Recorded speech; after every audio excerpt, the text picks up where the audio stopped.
நீங்கள்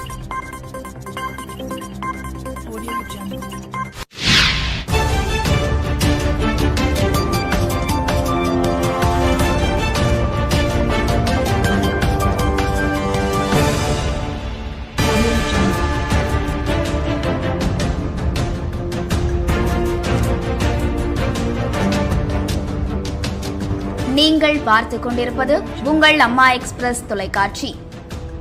இபிஎஸ் தலைமையிலான அதிமுக உத்தேச அமைச்சர்கள் பட்டியல் 2026.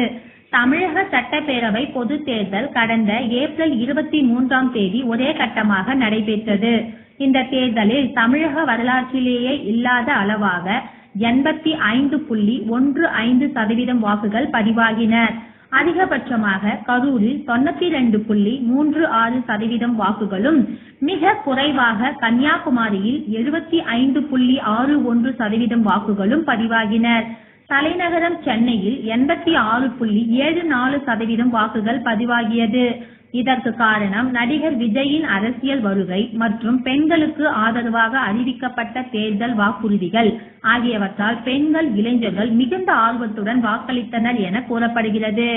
தமிழக அரசியல் வரலாற்றில் வாக்குப்பதிவு சதவீதம் உயர்ந்தால் அது எதிர்க்கட்சிகளுக்கு சாதகமாக அமையும் என்றும், வாக்குப்பதிவு சராசரியாக பதிவானால் அது ஆளும் கட்சிகளுக்கு சாதகமாக அமையும் என்ற கருத்து நிலவுகிறது.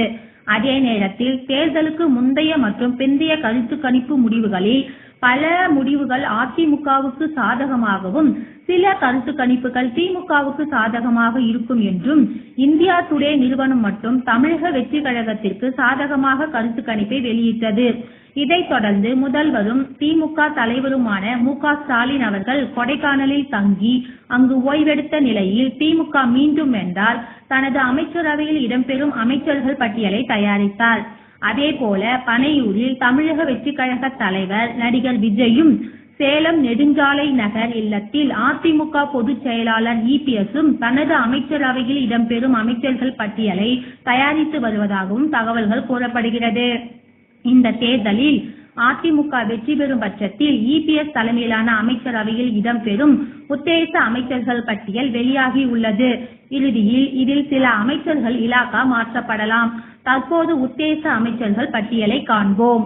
எடப்பாடி பழனிசாமி முதல்வர், திரு கே.பி. முனுசாமி தொழில்துறை, நத்தம் விஸ்வநாதன் பொதுப்பணி நீர்ப்பாசனம், திண்டுக்கல் சீனிவாசன் வருவாய்த்துறை, டி. ஜெயக்குமார் உயர்கல்வித்துறை, எஸ்.பி. வேலுமணி நகராட்சி நிர்வாகம் ஊரக வளர்ச்சி உள்ளாட்சித்துறை, சி.வி. சண்முகம் பள்ளிக்கல்வித்துறை, பி. தங்கமணி வீட்டு வசதி நகர்ப்புற மேம்பாடு, ஆர்.பி. உதயகுமார் நிதி வருவாய்த்துறை, டாக்டர் சி. விஜயபாஸ்கர் சுகாதாரம் மக்கள் நலவாழ்வுத்துறை, ஓ.எஸ். மணியன் கைத்தறித்துறை, கே.பி. அன்பழகன் வேளாண்மைத்துறை, நன்னிலம் காமராஜ் கூட்டுறவுத்துறை, திருமதி கோகுல இந்திரா மகளிர் நலம் சமூக நலம் சத்துணவு, கடம்பூர் ராஜு தொழிலாளர் நலம் வேலைவாய்ப்பு, வி. ஜெயராமன் பால்வளம், கே.சி. வீரமணி கால்நடைத்துறை, குமரகுரு இந்து சமய அறநிலையத்துறை, கே.சி. கருப்பண்ணன் உணவு நுகர்வோர் நலம், மரகதம் குமரவேல் ஆதி திராவிடர் பழங்குடியினர் நலம், சாந்தி ராமு வனம் மற்றும் சுற்றுச்சூழல் துறை, சிட்டலப்பாக்கம் ராஜேந்திரன் வணிக வரி மற்றும் பத்திரப்பதிவுத்துறை, பி. பரமசிவம் செய்தி மக்கள் தொடர்பு, கே. பழனி பிற்படுத்தப்பட்டோர் நலம், தளவாய் சுந்தரம் தகவல் தொழில்துறை, எம்.சி.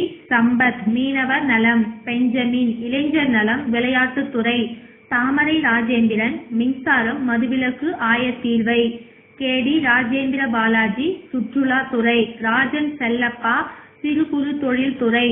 அதிமுக வெற்றி பெற்று ஆட்சி அமைக்கும் பட்சத்தில் அதிமுக அமைச்சரவையில் இவர்கள் இடம்பெறுவார்கள். ஒரு சிலர் நீக்கப்படலாம், துறைகள் மாற்றப்படலாம்.